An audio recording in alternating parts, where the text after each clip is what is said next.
तुझे कोण आठवलं आपण ना सगळे तयार छान आणि बसलेले त्या दोन पावलांवरती बसलेले बघा वजनाचं बघा सगळ्याचे हात खाली आता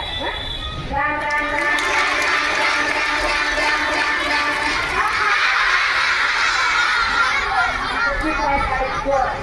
राम राम राम